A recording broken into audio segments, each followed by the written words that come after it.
Ana Clara Mendes está parada na praia rochosa, segurando as mãos das 3 filhas pequenas, encarando o barco pesqueiro abandonado que será seu novo lar. Lágrimas escorrem por seu rosto sujo de poeira da estrada.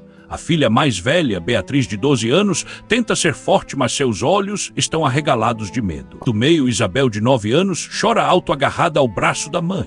A caçula, pequena Maria, de apenas 6 anos, esconde o rosto na saia da irmã. Vento frio do mar sopra, trazendo o cheiro de sal e podridão. O casco do barco está quebrado, com tábuas faltando e buracos enormes nas laterais. Com a porta, não as janelas inteiras, apenas a carcaça apodrecida de uma embarcação que naufragou há anos e foi abandonada naquela praia maldita. Ana Clara acabou de perder tudo. Sua casa, suas economias, sua dignidade.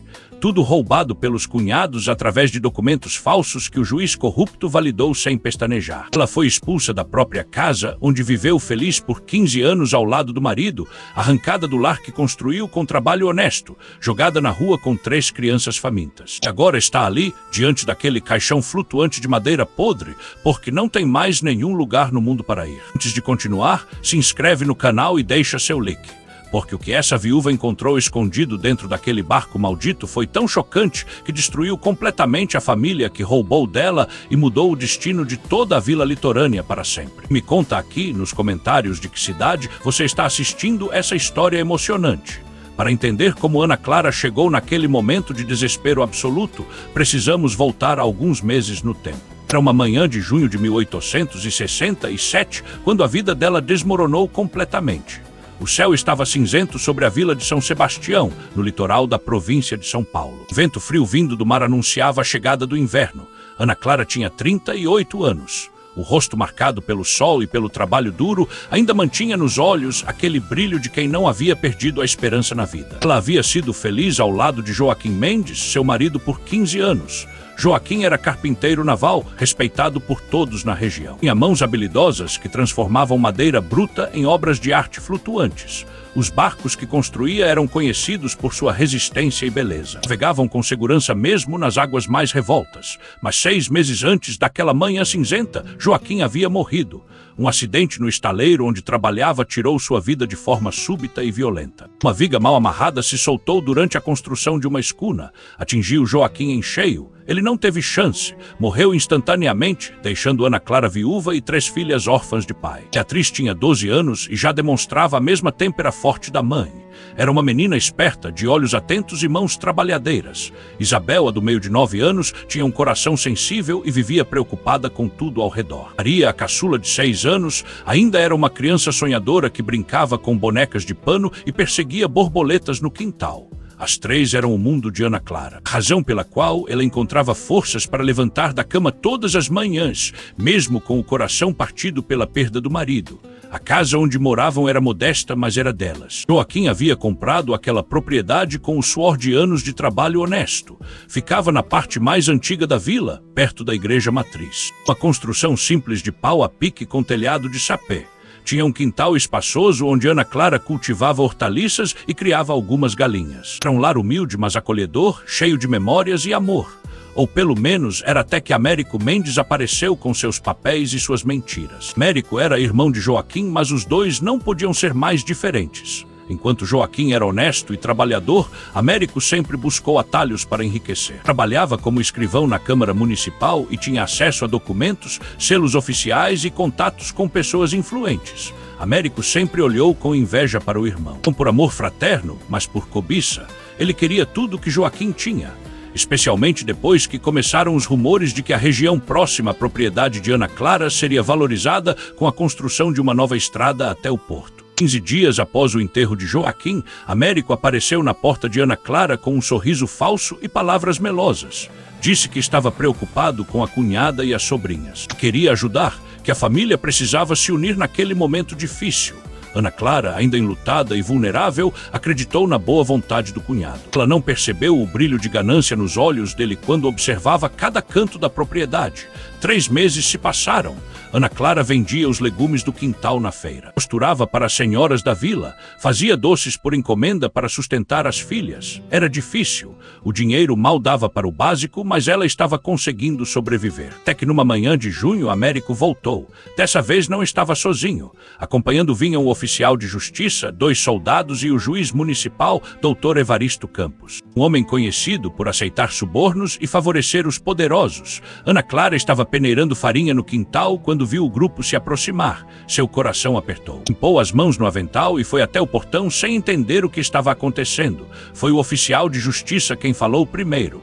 Tom formal e frio, quase como se estivesse lendo um texto decorado. Disse que a propriedade não pertencia a Ana Clara, que havia documentos comprovando que aquela casa e aquele terreno eram de propriedade de Américo Mendes desde antes do casamento. Que Joaquim nunca havia sido o verdadeiro dono, apenas um ocupante temporário autorizado pelo irmão. Ana Clara sentiu o chão fugir sob seus pés. Tentou argumentar. Disse que aquilo era mentira, que seu marido havia comprado aquela casa com o próprio dinheiro, que ela tinha testemunhas, mas Américo estava preparado, apresentou escrituras falsificadas, documentos com carimbos oficiais, até mesmo um suposto contrato de comodato assinado por Joaquim, reconhecendo que a propriedade pertencia ao irmão. Tudo era mentira, tudo era forjado, mas estava tão bem feito que parecia verdadeiro.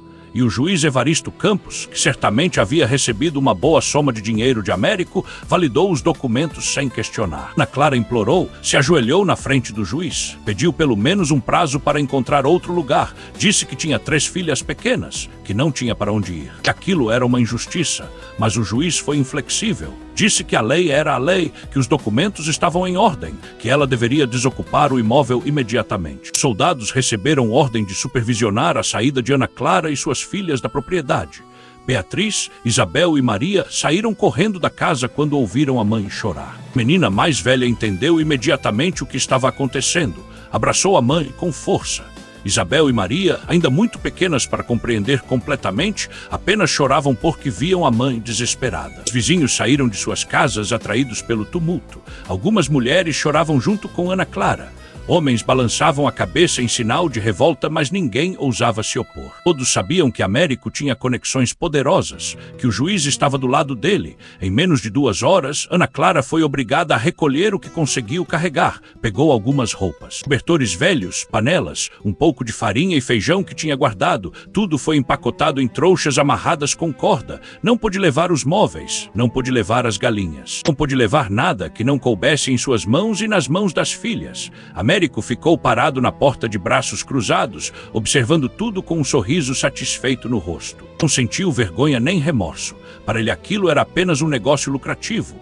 Quando Ana Clara atravessou o portão pela última vez, carregando Maria no colo e segurando a mão de Beatriz, virou-se para olhar a casa onde havia sido feliz. As paredes que testemunharam seu casamento, as janelas por onde a luz do sol entrava todas as manhãs, o quintal onde suas filhas brincavam, tudo estava sendo roubado dela. As lágrimas escorriam pelo seu rosto, mas ela tentou se manter forte pelas meninas. A notícia da expulsão de Ana Clara se espalhou rapidamente pela vila. As pessoas comentavam em voz baixa, revoltadas mas impotentes. Algumas famílias se ofereceram para abrigá-la temporariamente, mas ninguém tinha espaço suficiente para 4 pessoas por muito tempo. Ana Clara passou 3 noites dormindo no chão da casa de Dona Sebastiana, uma lavadeira bondosa, mas tão pobre quanto ela.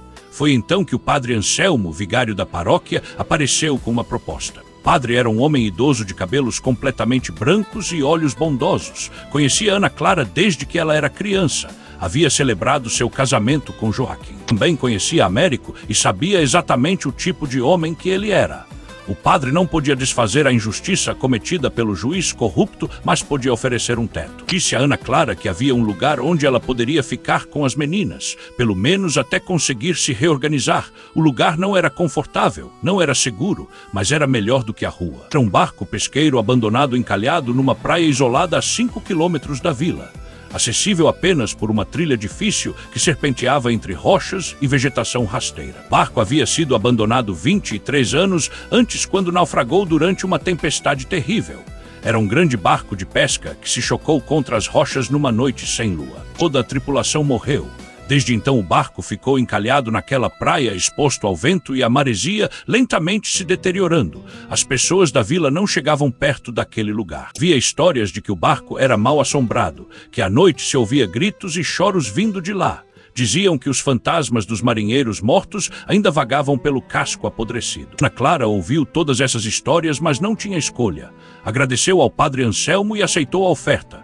No dia seguinte, com a ajuda de 2 homens da vila que se ofereceram para carregar as trouxas, Ana Clara e as filhas seguiram pela trilha até a praia do barco fantasma. O caminho era acidentado, cheio de pedras soltas e raízes expostas. O vento que vinha do mar era forte e constante, trazendo o cheiro de sal e algas. Gaivotas voavam em círculos sobre suas cabeças, soltando gritos estridentes que ecoavam entre as rochas. Quando finalmente chegaram à praia, Ana Clara sentiu o coração apertar mais uma vez. O barco estava encalhado de lado sobre as rochas. Era enorme, muito maior do que ela havia imaginado. O casco de madeira estava cinzento e podre, tábuas faltando por todos os lados. Buracos enormes onde o mar havia corroído a estrutura. A vela estava em frangalhos, os mastros quebrados. O convés estava coberto de musgo e limo. Era a visão mais desoladora que Ana Clara já tinha visto em toda a sua vida.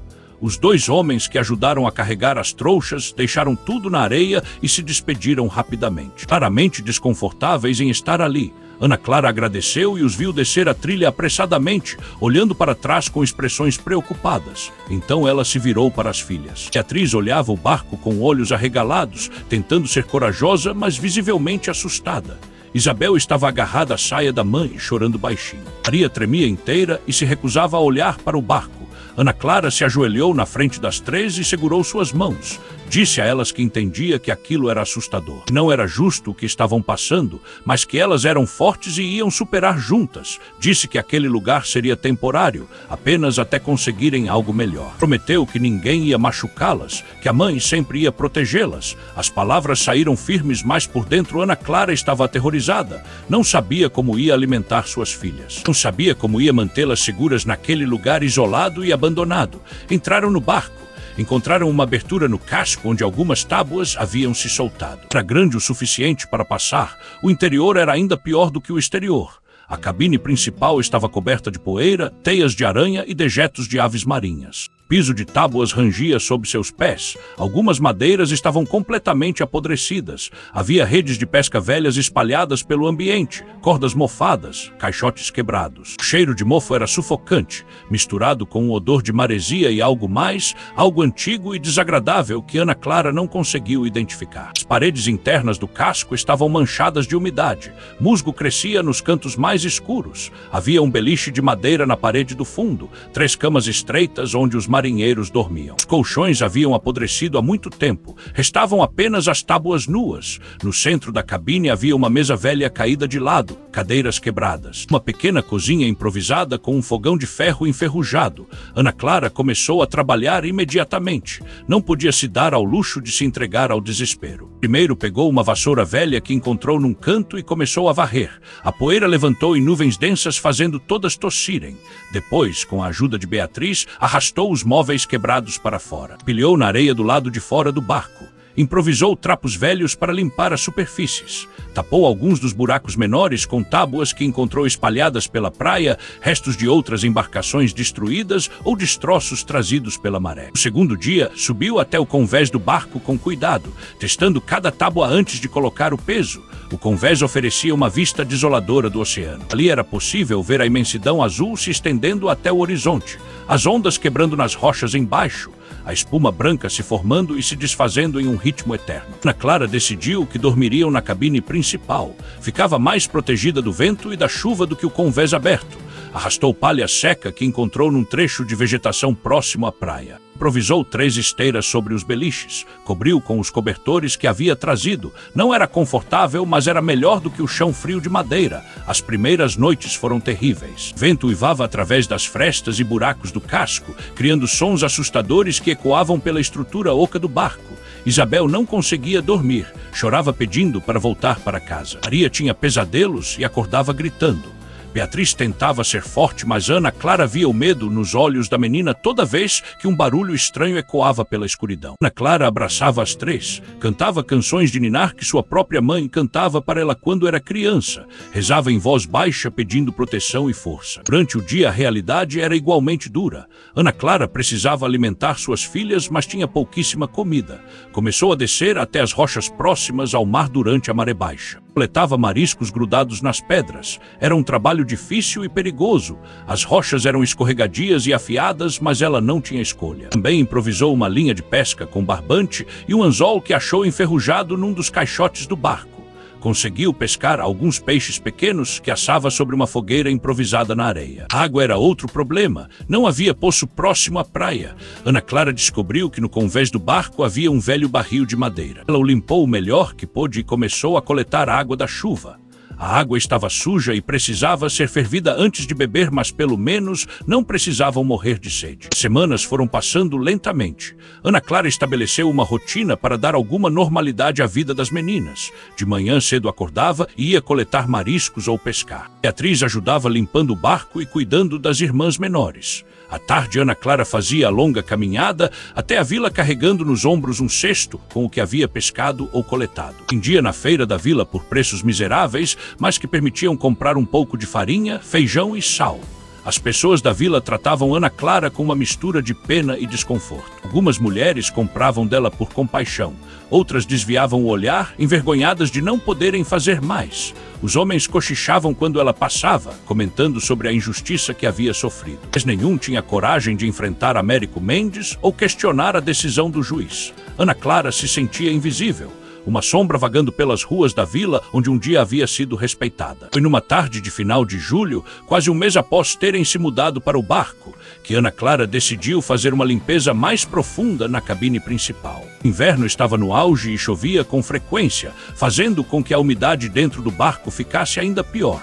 Ela percebeu que a água estava se acumulando em certos cantos, apodrecendo ainda mais as tábuas do piso. Armada com uma vassoura e um balde, começou a varrer cada canto, tentando tirar a água parada e a sujeira acumulada. Foi então que aconteceu. Ao passar a vassoura próximo ao centro da cabine, uma das tábuas do piso emitiu um som diferente. Não era o rangido normal da madeira velha, mas algo mais oco, como se houvesse um espaço vazio embaixo. Ana Clara parou e olhou para a tábua. À primeira vista parecia igual a todas as outras, mas algo a fez se ajoelhar e examinar mais de perto. Passou os dedos pela superfície da madeira e sentiu que havia uma diferença sutil. Aquela tábua estava ligeiramente mais solta que as outras. Seu coração começou a bater mais rápido. Com cuidado tentou levantá-la, mas a madeira estava presa por pregos velhos e inchada pela umidade. Ana Clara foi buscar uma faca que usava para limpar os peixes. Começou a trabalhar ao redor da tábua, soltando-a devagar para não quebrá-la. Beatriz, que estava lá em cima no convés com as irmãs menores, ouviu os barulhos e desceu para ver o que a mãe estava fazendo. Viu Ana Clara concentrada, trabalhando naquela tábua com intensidade. A menina se aproximou e perguntou o que era. Ana Clara respondeu que não sabia, mas que havia algo estranho ali. Depois de quase meia hora de trabalho cuidadoso, a tábua finalmente cedeu. Ana Clara levantou e colocou de lado. Beatriz se aproximou mais e as duas olharam para o buraco que havia se aberto no piso. Embaixo, em um espaço escavado entre as vigas de sustentação do barco, havia algo embrulhado em oleado escuro, amarrado com cordas também escuras de alcatrão. As mãos de Ana Clara tremiam quando estendeu os braços e puxou o embrulho. Era pesado. Ela o colocou sobre o piso e começou a desamarrar as cordas. O oleado estava ressecado pelo tempo, mas ainda preservado. Quando finalmente conseguiu abri-lo, Ana Clara e Beatriz arregalaram os olhos diante do que viram. Era um baú não muito grande, talvez do tamanho de um caixote de frutas. Feito de madeira de lei escura, provavelmente jacarandá ou cedro, com detalhes entalhados nas laterais. Mais impressionante eram as 3 fechaduras de bronze, todas enferrujadas pela umidade e pelo tempo. Ana Clara passou os dedos pelas fechaduras, tentando abri-las, mas estavam completamente emperradas. Olhou para Beatriz e viu o mesmo espanto e curiosidade refletidos no rosto da filha. O que havia dentro daquele baú? Porque alguém o havia escondido sob o piso do barco. Quem o colocou ali e por quê? As perguntas pipocavam na mente de Ana Clara, mas não havia respostas. Só havia aquele baú misterioso e as fechaduras que se recusavam a abrir. Ana Clara decidiu que não ia forçá-las e arriscar quebrar o que quer que estivesse dentro. Cobriu o baú novamente com o oleado e o guardou num canto da cabine, coberto com um pedaço de lona velha. Aquela noite ela mal conseguiu dormir pensando no baú e no que ele poderia conter. Nos dias seguintes tentou de tudo para abrir as fechaduras. Tentou com facas, com pregos, até mesmo com um pedaço de arame que encontrou. Nada funcionava. O mecanismo estava travado pela ferrugem de décadas. Foi então que se lembrou de algo que seu falecido marido Joaquim costumava fazer. Ele usava óleo de baleia para destravar ferragens enferrujadas nos barcos que consertava. Ana Clara foi até a vila no dia seguinte e, com as últimas moedas que tinha, comprou um pequeno frasco de óleo de baleia de um pescador. Era caro, mas ela acreditou que valia a pena. De volta ao barco, começou a aplicar gotas do óleo nas fechaduras, massageando o líquido para dentro dos mecanismos, trabalhando com paciência. Fez isso durante 3 dias consecutivos, aplicando óleo pela manhã e à noite, sempre tentando girar delicadamente as chaves imaginárias com pedaços de arame. Foi na 4ª noite que finalmente aconteceu. Ana Clara estava trabalhando na primeira fechadura quando sentiu o mecanismo ceder ligeiramente. Seu coração disparou, continuou com ainda mais cuidado, aplicando mais óleo, trabalhando o arame com movimentos suaves. E então, com um clique abafado mas audível, a primeira fechadura se abriu. Ana Clara deixou escapar um suspiro de alívio e emoção. Beatriz, que estava observando ao lado dela, bateu palmas baixinho, mas ainda havia 2 fechaduras. Ana Clara passou para a segunda, repetiu o processo. Demorou mais 1 hora até que a segunda fechadura também cedeu. A terceira foi a mais difícil, mas Ana Clara já estava determinada. Não ia desistir agora. Quando finalmente a terceira e última fechadura se abriu, já passava da meia-noite. Isabel e Maria dormiam nos beliches. Ana Clara e Beatriz estavam sozinhas, iluminadas apenas pela luz fraca de uma vela de sebo. O coração de Ana Clara batia tão forte que ela podia ouvi-lo nos próprios ouvidos. Com as mãos tremendo, segurou a tampa do baú e a levantou lentamente. O cheiro de papel velho e mofo saiu de dentro. À luz da vela, Ana Clara viu o conteúdo. Seu primeiro pensamento foi de decepção. Não havia ouro nem joias, apenas papéis, muitos papéis. Mas então começou a olhar mais de perto. Havia mapas, dezenas de mapas desenhados à mão em papel amarelado, mostrando a costa, marcações de rochas, profundidades, correntes marítimas. Havia documentos oficiais com selos imperiais, alguns tão velhos que a tinta estava desbotada, e havia 3 sacolas de couro, pequenas e pesadas. Ana Clara pegou uma delas e abriu o cordão que a fechava. Seu coração quase parou quando viu o conteúdo. Moedas de ouro e prata, muitas delas brilhando à luz da vela. Beatriz soltou um grito abafado de surpresa. Ana Clara rapidamente tampou a sacola e olhou em volta, como se temesse que alguém pudesse tê-las ouvido. Mesmo sabendo que estavam completamente sozinhas naquele lugar isolado, colocou a sacola de volta no baú e continuou examinando o conteúdo. Foi então que viu o livro. Um volume grosso, encadernado em couro escuro com páginas amareladas. Não tinha título na capa. Ana Clara o pegou com cuidado, sentindo o peso do tempo em suas mãos. Abriu na primeira página e viu uma escrita elegante mas trêmula, feita com tinta que já estava marrom pelo tempo. Na primeira linha estava escrito em letra caprichada: Diário pessoal de Capitão Rodrigo Tavares, comandante do barco pesqueiro Nossa Senhora da Conceição, ano de 1844. Ana Clara sentiu um arrepio percorrer sua espinha. Capitão Rodrigo Tavares, o comandante do barco onde agora ela morava, o homem que havia morrido naquele naufrágio terrível 23 anos atrás. Ela estava segurando o diário dele, escondido ali por mais de 2 décadas. Com mãos trêmulas começou a ler. A escrita era clara, mas cheia de emoção. Rodrigo começava o diário explicando que precisava registrar tudo o que estava vendo, tudo o que havia descoberto, porque sua vida estava em perigo e ele não sabia se viveria para contar. Escrevia que se algo lhe acontecesse, aquele diário seria a prova do crime terrível que estava acontecendo sob os olhos de todos, mas que ninguém percebia. Ana Clara virou as páginas lendo cada vez mais rápido, cada vez mais chocada. Rodrigo contava uma história aterrorizante. Havia descoberto que navios estavam sendo deliberadamente atraídos para as rochas em noites de tempestade. Alguém acendia fogueiras falsas na praia, fazendo os navegantes pensarem que era um porto seguro. Mas, na verdade, as fogueiras guiavam os navios direto para as rochas traiçoeiras. Quando os navios naufragavam, grupos organizados de homens desciam até as rochas e saqueavam a carga. roubavam os pertences dos passageiros. Em alguns casos, até matavam os sobreviventes para não deixar testemunhas. Rodrigo escrevia que havia sido ameaçado de morte quando tentou denunciar. Sabia quem eram os homens por trás dos naufrágios. Havia nomes, datas, descrições detalhadas. E o nome que mais aparecia, o nome do líder de toda aquela operação criminosa, fez o sangue de Ana Clara gelar nas veias. Coronel Domingos Américo Mendes. Ana Clara leu aquele nome 3 vezes para ter certeza de que não estava enganada. Américo Mendes, o sobrenome do homem que havia roubado sua casa. Continuou lendo com ainda mais atenção. Rodrigo explicava que o Coronel Domingos Américo Mendes era o avô do atual Américo. Era um dos homens mais poderosos da região na década de 1840. Dono de terras e escravos, mas secretamente envolvido em pirataria e roubo de cargas naufragadas. Rodrigo descrevia como funcionava o esquema. Nas noites de tempestade, quando navios estavam se aproximando da costa, o coronel mandava homens acenderem fogueiras falsas na praia. Os navios, pensando que era um porto seguro, acabavam se chocando contra as rochas. Então os homens do coronel desciam como abutres e levavam tudo o que podiam. Ouro, prata, tecidos finos, especiarias, ferramentas, armas. Tudo era roubado e depois vendido em outras províncias, longe de onde pudesse ser rastreado. Rodrigo tentou denunciar, mas o coronel tinha juízes e autoridades no bolso. Ninguém acreditaria na palavra de um simples capitão de barco pesqueiro contra um homem tão poderoso. Então Rodrigo fez a única coisa que podia fazer. Começou a documentar tudo. Registrou cada naufrágio, cada nome envolvido, cada local onde o ouro roubado estava sendo escondido. Desenhou mapas mostrando pontos de esconderijos nas florestas e cavernas próximas. Guardou tudo naquele baú, escondido sob o piso de seu próprio barco, esperando o dia em que alguém encontrasse e pudesse finalmente fazer justiça. A última entrada do diário era de 10 de março de 1844. Rodrigo escrevia que sabia que iam matá-lo. Havia sido ameaçado diretamente pelo coronel. Mas não ia fugir.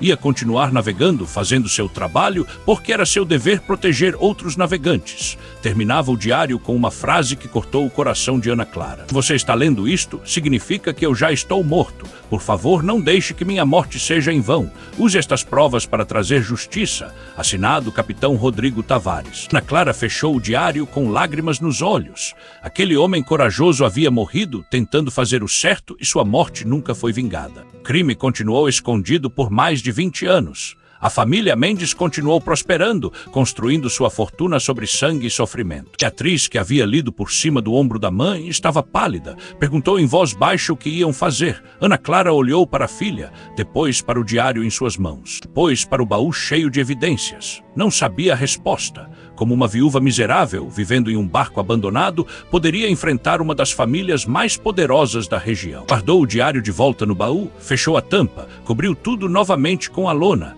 Disse a Beatriz que precisavam pensar com cuidado antes de fazer qualquer coisa. Se contassem para as pessoas erradas, poderiam acabar mortas como Rodrigo. Mas se não fizessem nada, estariam traindo a memória daquele homem corajoso e permitindo que a injustiça continuasse com ela. Pensou em ir até o vigário, o padre Anselmo, mas um padre não tinha poder para fazer nada além de rezar. Precisava de alguém poderoso, alguém que não fosse corrupto, alguém que pudesse protegê-la e levar aquelas provas às autoridades certas. Mas quem? Ana Clara não conhecia ninguém assim. Estava completamente sozinha, isolada naquele barco. Sem amigos influentes nem conexões. A sensação de impotência era esmagadora. Tinha em mãos a chave para destruir a família Mendes, para finalmente ter justiça pelo que fizeram com ela e com tantos outros. Mas não sabia como usar aquela chave. Enquanto isso, a vida continuava sendo uma luta diária pela sobrevivência. Ana Clara precisava alimentar as filhas, precisava comprar o mínimo de mantimentos. Isso significava ir até a vila regularmente para vender os peixes e mariscos que coletava. E cada ida à vila se tornava mais humilhante. Américo Mendes havia espalhado boatos maldosos sobre ela. Dizia que Ana Clara era uma mulher de má índole, que havia tentado roubar a propriedade dele com documentos falsos, que era uma mentirosa e aproveitadora. Algumas pessoas acreditavam nos boatos, começaram a tratá-la com desprezo. Quando Ana Clara chegava na feira com seu cesto de peixes, muitas mulheres viravam o rosto. Acusavam-se a comprar dela, diziam que não queriam fazer negócio com gente desonesta. Ana Clara tentava explicar que as acusações eram mentiras, que ela era a vítima, mas ninguém queria ouvir. A palavra de Américo Mendes valia mais do que a palavra dela.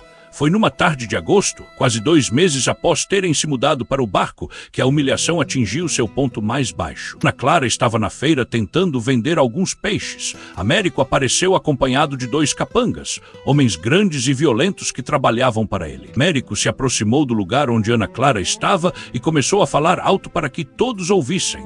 Disse que aquela mulher era uma vigarista, que havia tentado roubar a casa dele com documentos forjados, que agora vivia como mendiga porque Deus castiga quem faz maldade. As pessoas ao redor pararam para ouvir. Ana Clara sentiu o rosto queimar de vergonha e raiva. Tentou se defender. Disse que Américo estava mentindo, que ele era o ladrão, que havia falsificado documentos para roubar a casa que pertencia ao próprio irmão. Américo riu com desdém. Disse que ela não tinha provas de nada, que era apenas uma viúva ressentida tentando difamar uma família respeitável. Os capangas dele riram junto. Algumas pessoas na feira também riram.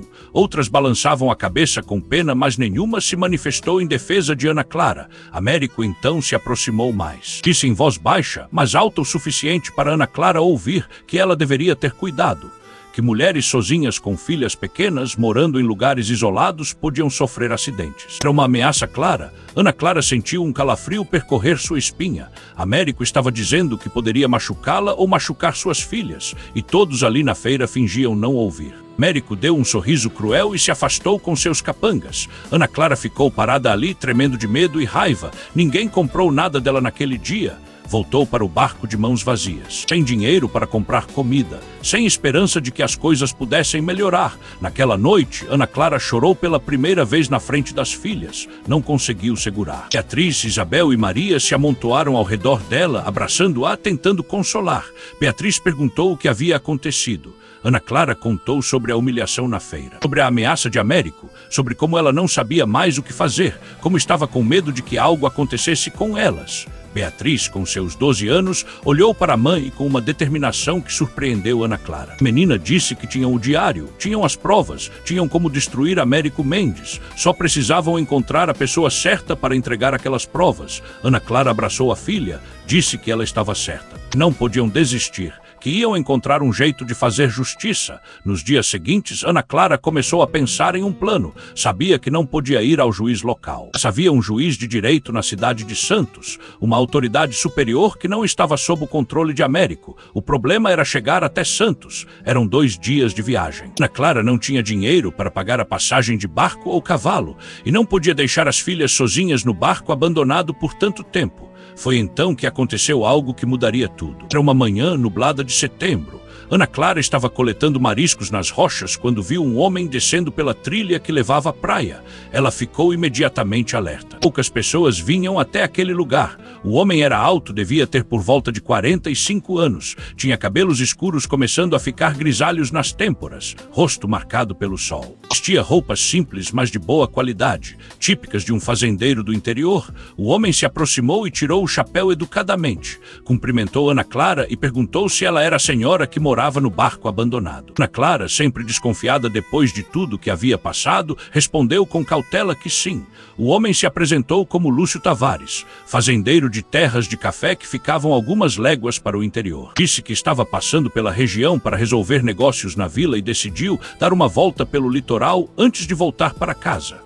Havia algo na maneira direta, mas respeitosa de Lúcio que fez Ana Clara se sentir um pouco menos desconfiada. Lúcio disse que havia ouvido falar na vila sobre a história dela, sobre como havia sido roubada pelo cunhado, sobre como estava vivendo naquele barco com as filhas. Disse que aquilo era uma injustiça terrível. Ana Clara, não sabendo por que começou a contar sua história. Talvez fosse o cansaço, talvez fosse a solidão de meses sem ter alguém para conversar de verdade. Mas as palavras começaram a sair. Contou sobre a morte do marido, sobre como o cunhado forjou documentos e roubou sua casa, sobre como o juiz corrupto validou a fraude, sobre como ela e as filhas foram obrigadas a viver naquele barco abandonado, sobre a humilhação constante na vila, sobre as ameaças de Américo. Lúcio ouviu tudo em silêncio, sua expressão ficando cada vez mais sombria. Quando Ana Clara terminou, ele balançou a cabeça lentamente. Disse que conhecia histórias assim, que conhecia muitos homens poderosos na região que usavam a lei a seu favor. Compravam juízes e autoridades, que destruíam a vida de pessoas inocentes sem qualquer remorso. Disse que a família Mendes tinha uma reputação duvidosa, embora nunca houvesse provas concretas contra eles. Foi então que Ana Clara tomou uma decisão. Talvez fosse loucura. Talvez estivesse colocando sua vida e a das filhas em risco, mas algo na postura de Lúcio Tavares, algo em seus olhos honestos e em sua indignação genuína diante da injustiça, fez Ana Clara confiar nele. Disse que tinha algo para mostrar a ele, algo importante. Perguntou se ele poderia ir até o barco. Lúcio hesitou por um momento, depois concordou. Quando chegaram, Beatriz, Isabel e Maria estavam dentro da cabine. As meninas olharam com curiosidade para o estranho que a mãe havia trazido. Ana Clara as tranquilizou. Disse que ele era um amigo. Pediu que elas ficassem no convés enquanto conversava com o senhor Lúcio ali dentro. Ana Clara foi até o canto onde mantinha o baú escondido. Moveu a lona e revelou o baú de madeira escura. Lúcio olhou com curiosidade. Ana Clara abriu as fechaduras que agora abriam facilmente depois de terem sido destravadas. Levantou a tampa. Começou a tirar o conteúdo, colocando sobre o piso os mapas, os documentos, as sacolas de moedas e finalmente o diário. Entregou o diário a Lúcio e pediu que ele lesse. Lúcio pegou o volume com cuidado e começou a ler. Ana Clara observou enquanto a expressão dele mudava à medida que avançava pelas páginas. Surpresa, depois choque, depois uma raiva fria e contida. Levou quase uma hora para ler o diário inteiro, às vezes voltando páginas para reler certos trechos, às vezes examinando os mapas e documentos que acompanhavam as entradas. Quando finalmente terminou, Lúcio fechou o diário devagar e olhou para Ana Clara com uma expressão que misturava admiração e preocupação.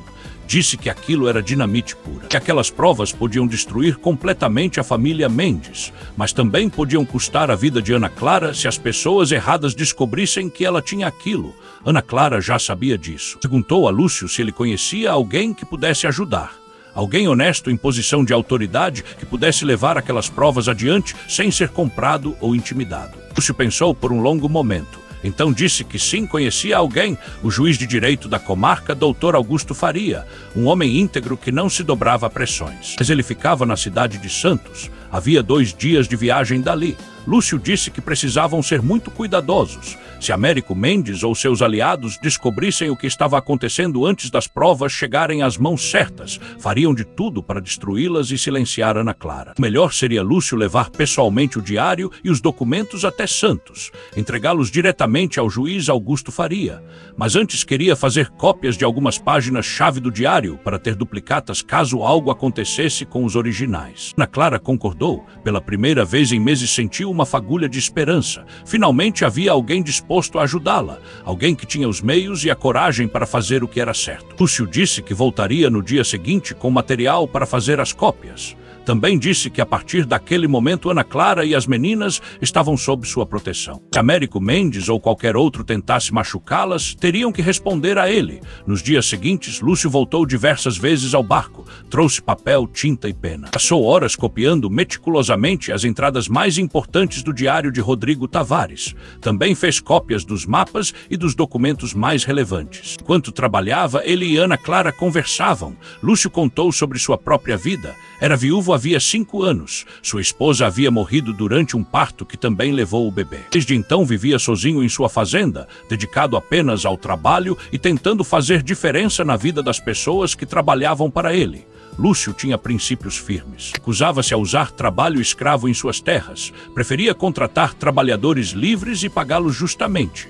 Isso o tornava uma figura controversa entre os outros fazendeiros que o consideravam um idealista tolo. Mas Lúcio não se importava com a opinião alheia. Acreditava que a escravidão era uma mancha moral no império, que nenhuma riqueza construída sobre sofrimento alheio valia a pena. Ana Clara se pegou admirando aquele homem, sua força, sua integridade, sua disposição de arriscar seu próprio conforto e segurança para ajudar uma completa estranha. Havia muito tempo que ela não encontrava bondade genuína no mundo.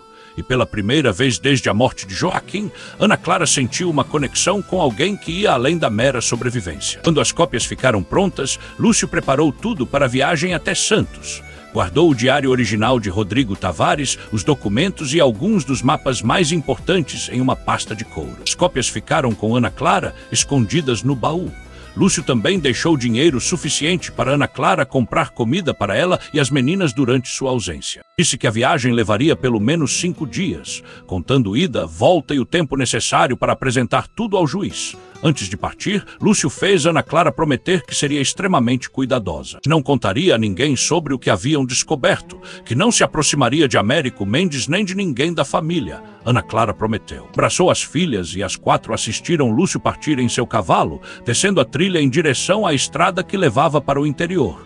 Os dias que se seguiram foram de angústia e expectativa. Ana Clara mal conseguia dormir pensando em tudo que poderia dar errado, e se Lúcio sofresse um acidente no caminho, e se o juiz Augusto Faria não fosse tão honesto quanto Lúcio acreditava. Se Américo Mendes descobrisse de alguma forma o que estava acontecendo, as possibilidades ruins giravam em sua mente como um turbilhão.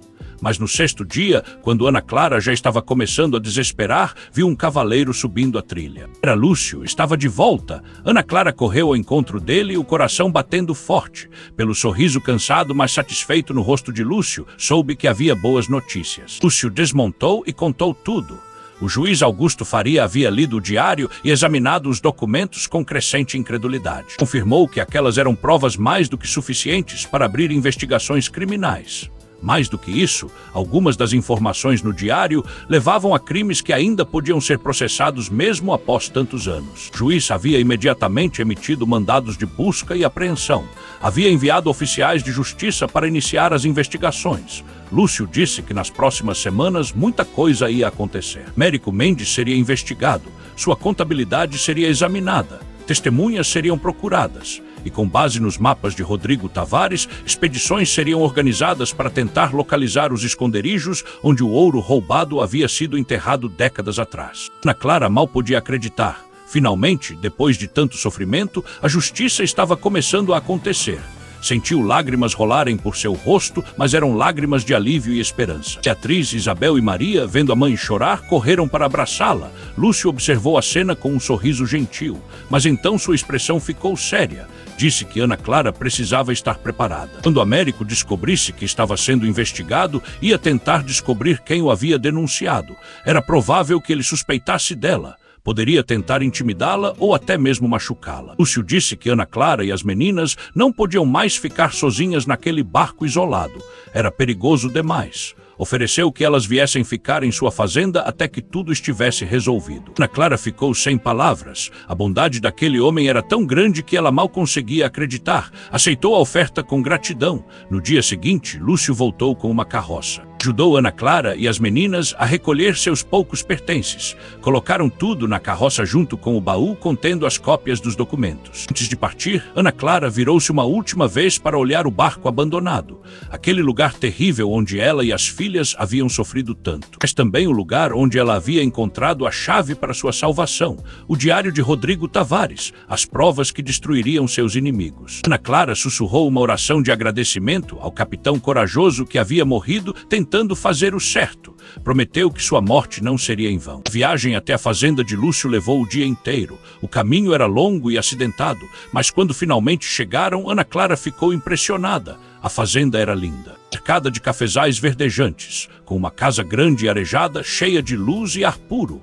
Lúcio tinha uma governanta idosa chamada Dona Joaquina, que recebeu Ana Clara e as meninas com carinho maternal. Preparou quartos confortáveis para elas. Fez um jantar farto com comida quente e fresca.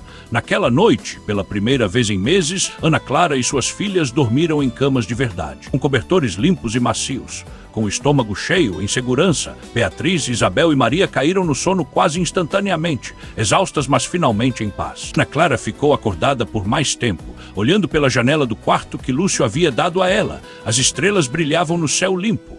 O ar da noite trazia o perfume das flores do jardim. Ela pensou em tudo o que havia acontecido, em como sua vida havia sido destruída pela ganância de Américo, em como ela havia tocado o fundo do poço, vivendo em um barco podre, coletando mariscos nas rochas, sendo humilhada na feira, temendo por sua vida e pela vida de suas filhas, mas então encontrar o diário, conhecer a Lúcio, e agora finalmente havia esperança. Esperança de justiça, esperança de reconstruir sua vida, mas Ana Clara também sabia que o perigo não havia passado. Américo Mendes era um homem cruel e poderoso. Quando descobrisse que estava sendo investigado, certamente tentaria se vingar.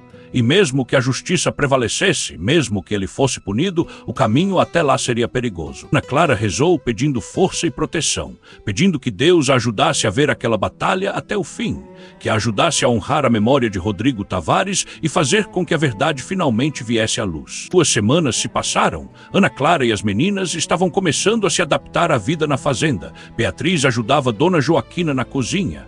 Isabel brincava no jardim com as flores. Maria havia feito amizade com os filhos dos trabalhadores da fazenda.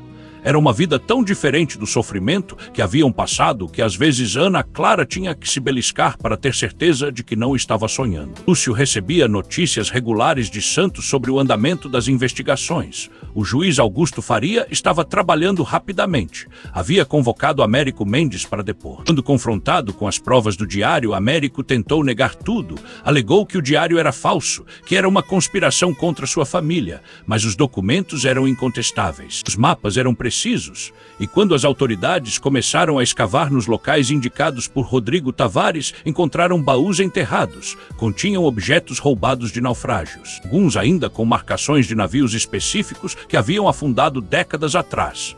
A investigação também revelou que Américo mantinha negócios escusos no presente. Estava envolvido em contrabando de mercadorias, falsificação de documentos para roubar propriedades, até mesmo em esquemas de extorsão. O juiz Evaristo Campos, o juiz corrupto que havia validado os documentos falsos contra Ana Clara, também foi investigado. Acabou sendo destituído de seu cargo. A propriedade que havia sido roubada de Ana Clara foi oficialmente devolvida a ela. Mais do que isso, ela recebeu uma indenização por todas as perdas e humilhações sofridas. Américo Mendes foi preso e aguardava julgamento, acusado de múltiplos crimes.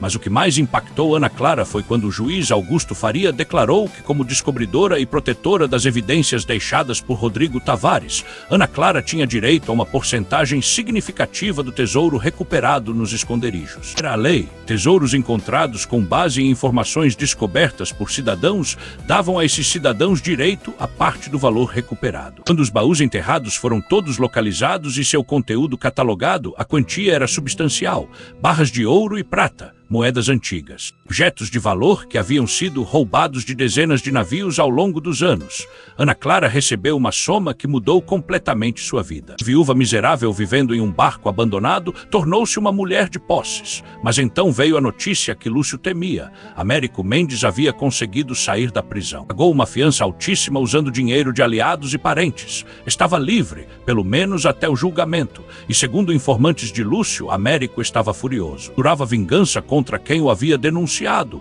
e ele sabia que tinha sido Ana Clara, a esposa de Lúcio Tavares. Ele era respeitado na região. Tinha conexões com pessoas influentes. Américo Mendes, mesmo sendo poderoso, não teria coragem de enfrentar diretamente Lúcio. Ana Clara ficou em silêncio, olhando para aquele homem que havia mudado completamente sua vida, que havia arriscado tudo para ajudá-la, que a acolhera e as suas filhas quando não tinham ninguém. Lúcio continuou. Disse que não estava propondo apenas um casamento de conveniência, que nos últimos meses havia se apaixonado por Ana Clara, pela sua força, pela sua coragem, pela maneira como ela protegia suas filhas mesmo nas piores circunstâncias. Disse que a amava de verdade, mas entendia se ela não sentisse o mesmo. Se quisesse apenas um casamento no papel para ter proteção legal, ele respeitaria. Não exigiria nada dela, apenas queria mantê-la segura. Ana Clara sentiu lágrimas enchendo seus olhos, mas não eram lágrimas de tristeza, eram lágrimas de emoção. Porque ela também havia se apaixonado por Lúcio. Não era a paixão impetuosa da juventude que sentira por Joaquim. Era algo mais maduro, mais profundo. Era admiração, respeito, companheirismo. Para saber que ao lado daquele homem ela estava segura, valorizada, respeitada. Ana Clara segurou as mãos de Lúcio, disse que sim, que se casaria com ele, e não apenas por proteção, mas porque o amava, porque queria passar o resto de sua vida ao lado dele. Lúcio sorriu, foi um sorriso genuíno e feliz. Puxou Ana Clara para um abraço. Disse que faria tudo ao seu alcance para torná-la feliz, para dar a ela e às meninas a vida que mereciam. Eles se casaram 2 semanas depois. Foi uma cerimônia simples, mas emocionante na capela da fazenda.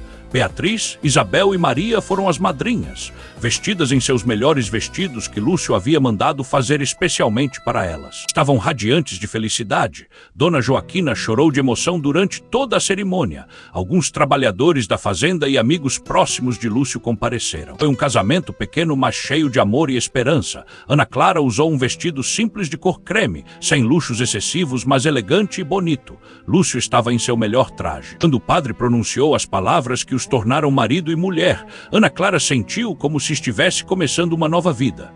Como se todo o sofrimento que havia passado tivesse sido necessário para levá-la até aquele momento, até aquele homem, até aquela felicidade. Mas a ameaça de Américo ainda pairava sobre eles. 2 noites após o casamento, aconteceu o que Lúcio temia. Dos trabalhadores que fazia guarda noturna na fazenda viu movimentos suspeitos perto da casa. Eram 3 homens tentando se aproximar furtivamente. O trabalhador deu o alarme. Lúcio e outros homens saíram armados. Os invasores fugiram, mas um deles foi capturado. Sob interrogatório, o homem confessou havia sido contratado por Américo Mendes. A ordem era incendiar a casa, matar Ana Clara se possível. Américo estava desesperado, sabia que o julgamento se aproximava, sabia que seria condenado. Queria se vingar de Ana Clara antes de ir para a prisão permanentemente. Lúcio levou o homem capturado diretamente às autoridades. Apresentou ao juiz Augusto Faria. O homem repetiu sua confissão. Isso foi a gota d'água. O juiz revogou imediatamente a liberdade provisória de Américo Mendes. Ordenou sua prisão imediata,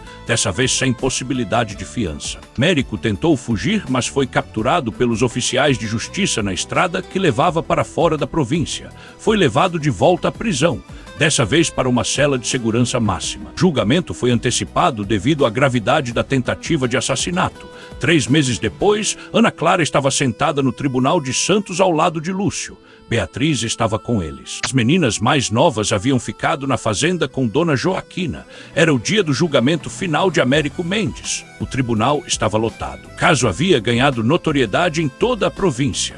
A história da viúva roubada, que encontrou provas de crimes antigos em um barco abandonado, havia se espalhado como fogo. Américo foi trazido algemado. Estava irreconhecível.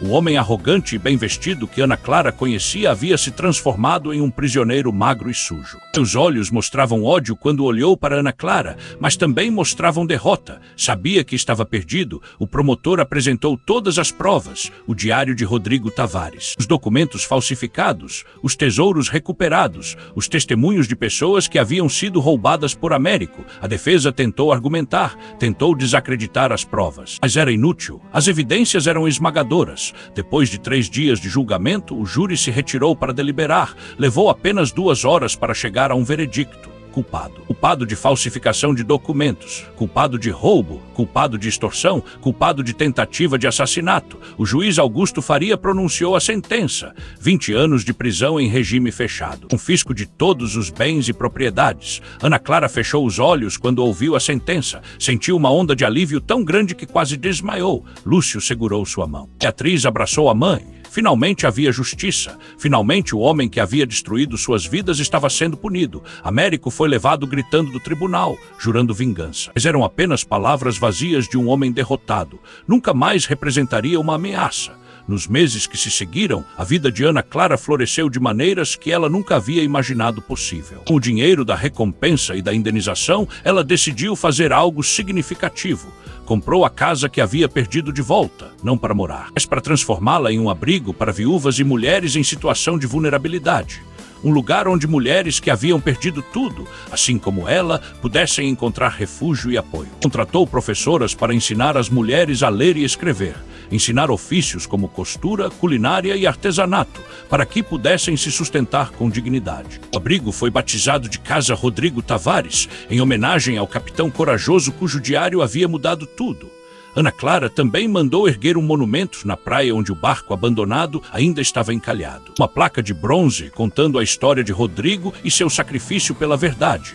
A vida na fazenda com Lúcio era tudo o que Ana Clara poderia desejar. Ele era um marido amoroso e respeitoso. Tratava Beatriz, Isabel e Maria como se fossem suas próprias filhas. As meninas o adoravam, chamavam-no de pai. Lúcio ensinou-as a montar cavalo. Levava-as para passeios pela fazenda. Contava histórias engraçadas no jantar. Ajudava com as lições de casa. Beatriz cresceu forte e inteligente. Com 16 anos, já demonstrava interesse em administração.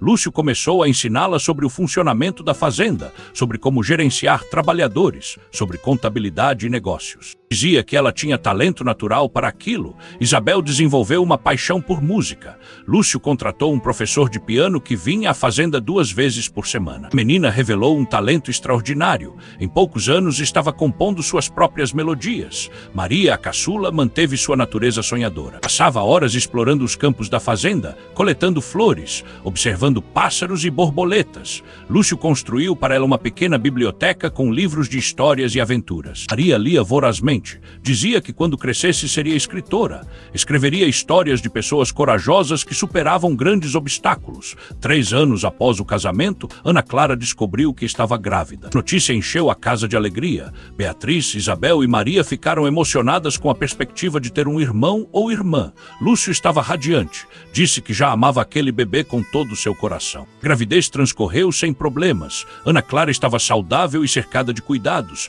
Em uma noite de primavera nasceu um menino, forte e saudável, com olhos escuros como os de Lúcio e o nariz delicado de Ana Clara. Eles o batizaram de Joaquim Rodrigo.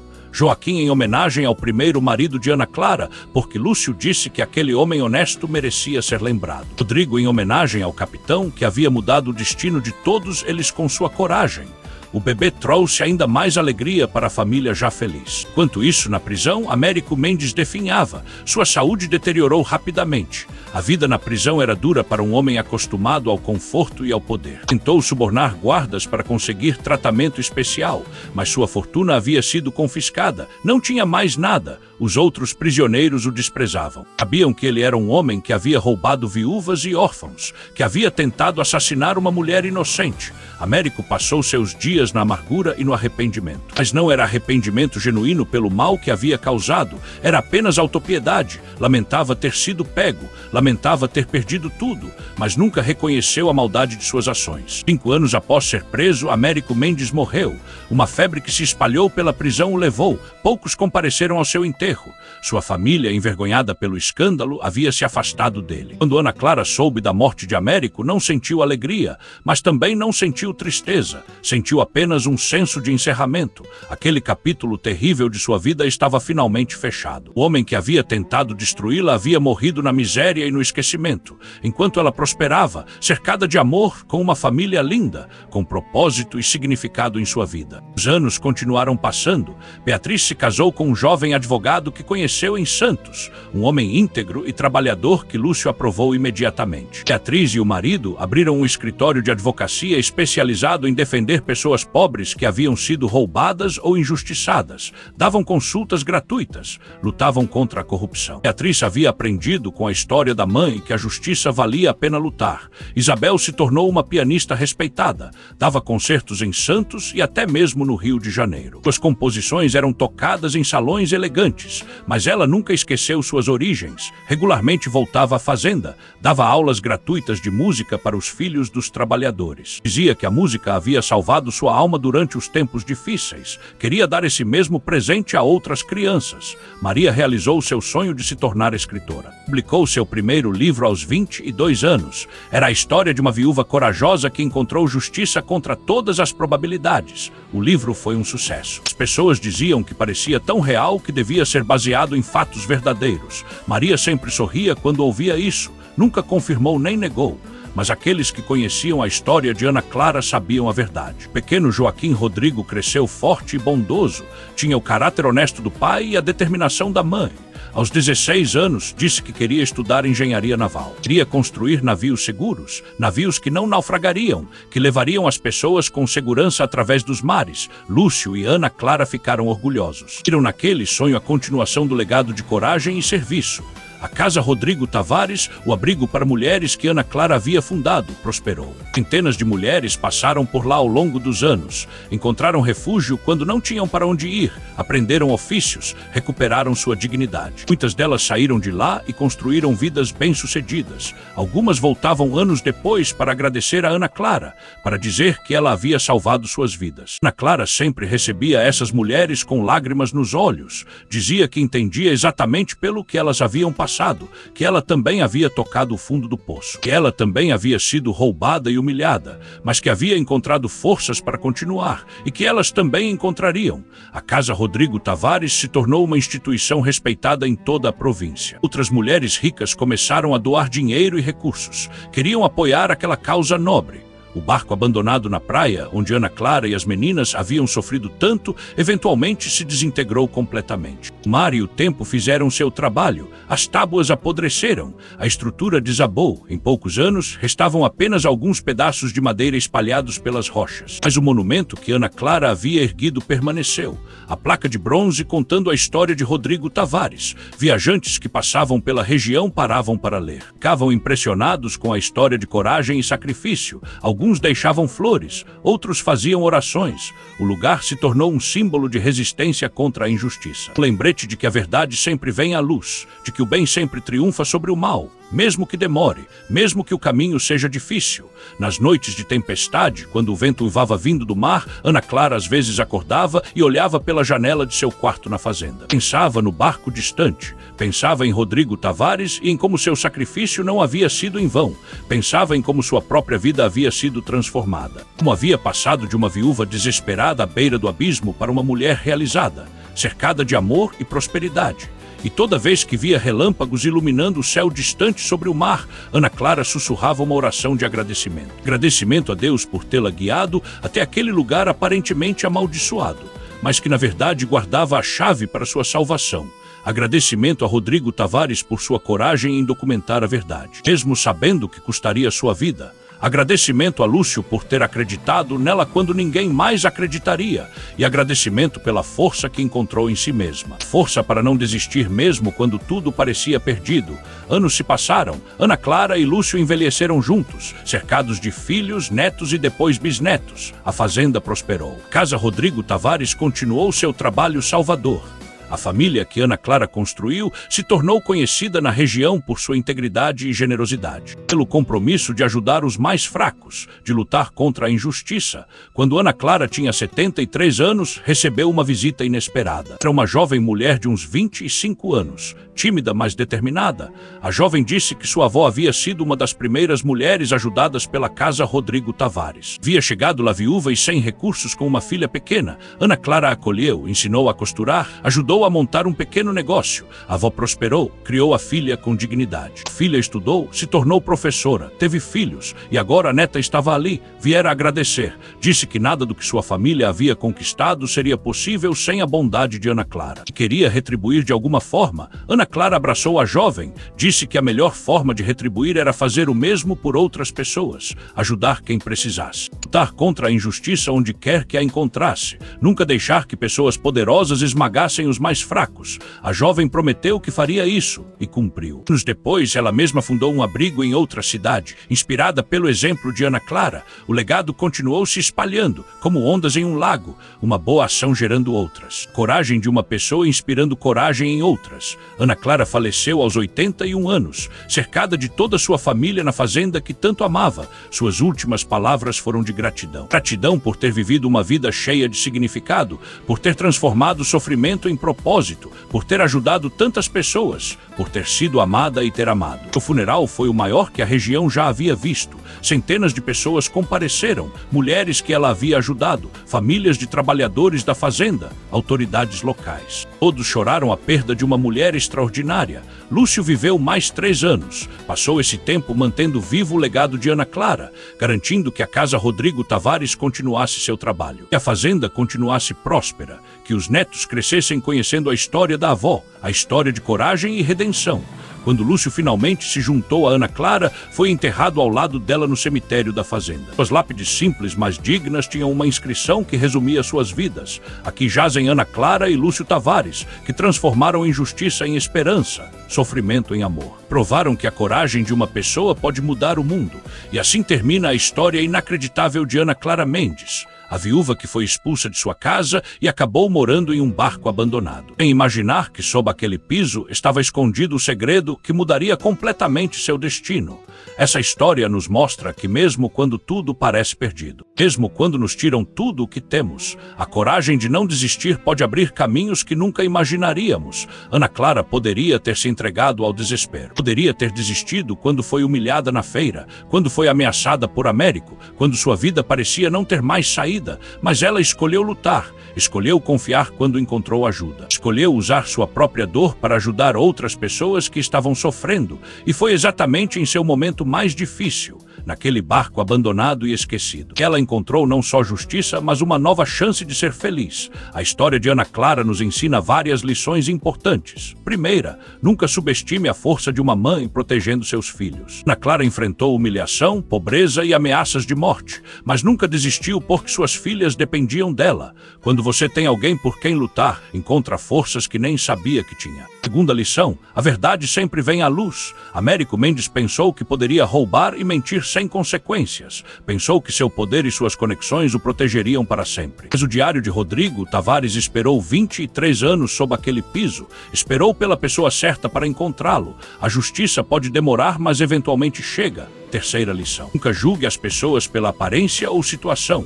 Ana Clara estava vivendo como mendiga em um barco podre. Muitas pessoas a desprezavam, pensavam que ela não valia nada. Mas dentro dela havia uma força e uma coragem extraordinárias. As pessoas mais importantes da sua vida podem aparecer quando você menos espera, em lugares inesperados. Quarta lição. Use seu sofrimento para ajudar outros. Ana Clara poderia ter guardado seu dinheiro só para ela e suas filhas. Ninguém a culparia. Ela havia sofrido demais. Mas escolheu criar a Casa Rodrigo Tavares. Escolheu ajudar outras mulheres que estavam passando pelo mesmo que ela passou. Transformou sua dor em propósito, seu sofrimento em serviço. Quinta lição. Bondade existe mesmo nos momentos mais escuros. Quando Ana Clara estava no fundo do poço, o padre Anselmo a ajudou oferecendo o barco. Lúcio Tavares arriscou tudo para ajudá-la mesmo sendo uma estranha. Dona Joaquina a acolheu com carinho maternal.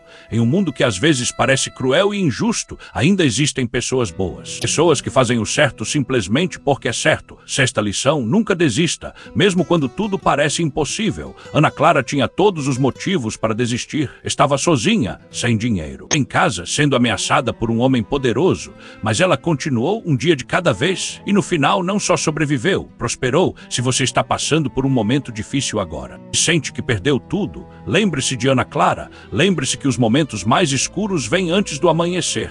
A história nos lembra também da importância de documentar a verdade. Rodrigo Tavares sabia que ia morrer, mas escolheu deixar um registro, escolheu escrever tudo no diário, desenhar os mapas, guardar as provas. Ele morreu, mas sua voz sobreviveu. Suas palavras salvaram Ana Clara décadas depois. Quando você vê injustiça, não fique calado, documente, testemunhe, conte a verdade. Você nunca sabe quem sua coragem pode inspirar, quem suas palavras podem salvar. E finalmente a história nos ensina sobre redenção. Ana Clara não apenas recuperou o que havia perdido, ela ganhou muito mais, ganhou uma nova família, um novo amor, um propósito maior. As coisas ruins que aconteceram não foram em vão, foram o caminho que a levou até onde precisava estar. Às vezes perder tudo é necessário para encontrar o que realmente importa. Agora eu quero saber de você.